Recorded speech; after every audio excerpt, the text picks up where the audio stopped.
Yo guys, Vision Gen here, back with more Borderlands 4 content. Today's video I wanted to provide an overview of the game for new and returning players, providing insight on the story and the setting of this game, the core mechanics and the lore of the game in itself, the new features as well as improved quality of life updates, gameplay features, each character and their own individual skill trees and more, which should hopefully help you guys learn more about Borderlands 4 and what you should expect as we prepare for the journey to the end game with the main story and all of the side quests and so on and what comes after. So on that note, let's get right into it.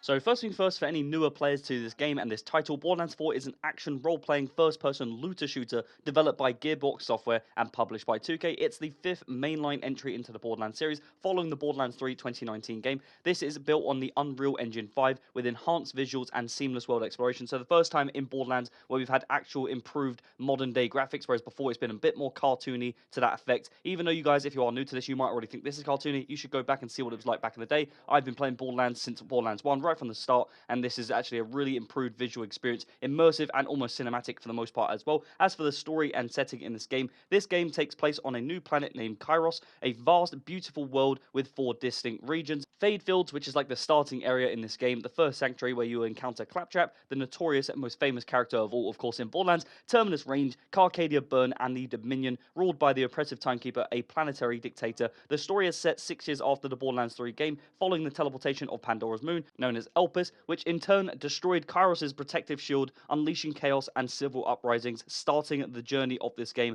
Now, the plot consists of players assuming the role of the Vault Hunters, which is basically the main characters that we will play in this game, one of 4 different characters, which we'll get into in a short while. And these 4 characters will lead the resistance against the Timekeeper and his synthetic army while searching for secret alien treasures throughout as a looter shooter in itself. The narrative involves warring factions like the Crimson, Resistance, the Rippers, and a darker tone compared to previous games, which is what we've previously explored.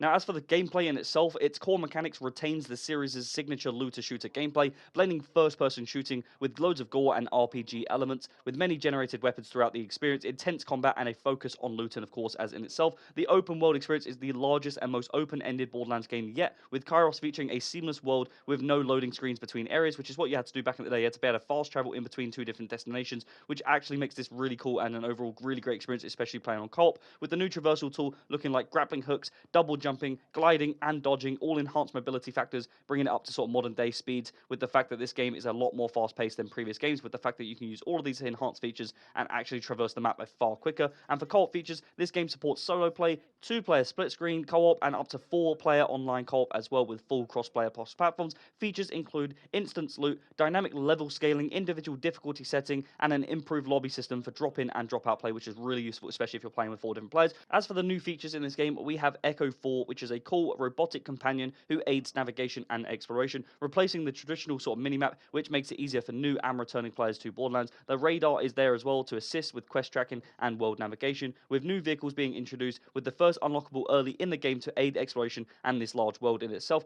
Gear enhancements include new gearing options such as the underbarrels, the enhancements, and an ordnance system for deeper customization and making this game just so much better, especially for endgame and boss fights. The difficulty and elemental damage takes place with each individual difficulty setting affecting the elemental damage output, allowing a tailored combat experiences for any players that may be at a different level, playing at a sort of slower pace or whatever it may be, to customize and suit different players, all respective of different skill levels and ages and all sorts, as well as a respec option as well, where players can respec builds easily to experiment with all different types of playstyles for more frequent sort of combat action for bosses, group play, mobbing, all that sort of stuff, which makes it better for mission grinding and also just general exploration. And then as for the Vault Hunters, aka the character classes for anyone new, players can choose for up to 4 new Vault Hunters with each unique action skills, 3 branching skill trees, and flexible progression throughout for diverse builds inspired by games like Diablo, a game I really enjoyed, as well as Baldur's Gate 3. I've actually made a more detailed guide on the 4 characters in a summary video, which is linked in the description for anyone interested, who this should help out any newer players if you guys are looking for more detail and more depth guide on the characters, which I'm then going to continue that on and make an individual ultimate guide for each of the 4 individual characters separately as well going forward. Now, Vex is the first character in this game who is the Siren, a mystical character with supernatural abilities. Then there is Rafa, the Exo Soldier, feature, who is a melee-focused character with high damage playstyle. Then we have Aemon the Forged Knight, the Paladin, a tech-based brawler with crafting and combat synergy. And finally, we have Harlow the Graviter, specializing in gravity-based abilities for crowd control, a support-style player in this game, almost similar to more like the Siren from typical games,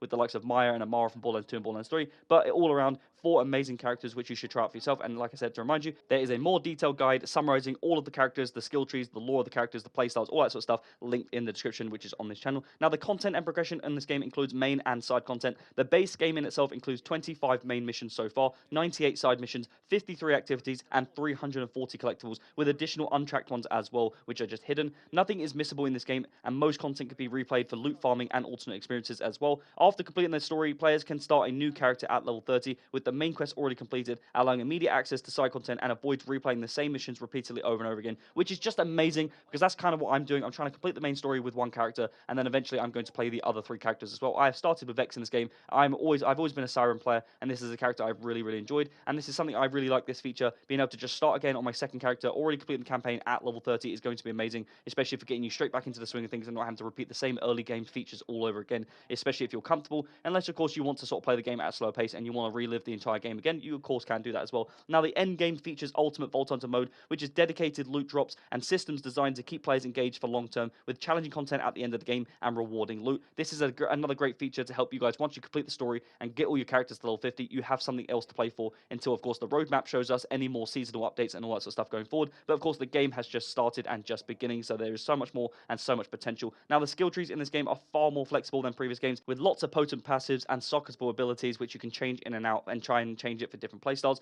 As for the map and exploration, there are collectibles, missions, and activities which are marked within a 100-meter radius when you're sort of unfogging your map and you're clearing your map and going through around and just generally exploring. You will see loads of things all around you. It's almost a bit overwhelming with how much there is to do, but that is a great issue to have. It's not even an issue, it's just a great thing to have, with so much abundance of content to do and find and just exploring itself. Though some side missions and collectibles will require closer proximity in order to actually find them, as well as related quests to appear, but really enjoyable to both find and complete for the most part from my own experience. And then as for any tips for newer players, I guess, with exploration, make sure you use the Echo 4 new feature and radar to navigate the open world more efficiently. Prioritize unlocking your first vehicle for faster travel to get around the map a lot quicker, because this map is ginormous. As for builds, experiment with skill trees, respec often to find your preferred playstyles. All of them so far that I've sort of heard about, researched, and also played with, I've found that they've been really enjoyable for the most part, and all different sort of viabilities in itself. And also be sure to check out the game's character guide. As I said, I mentioned in the description, which should hopefully help you guys out, especially if you're trying to make a new character, or so far you haven't necessarily enjoyed the character that you've already made. As for co-op in this game, this is great. This is what I've been playing so far with 4 players.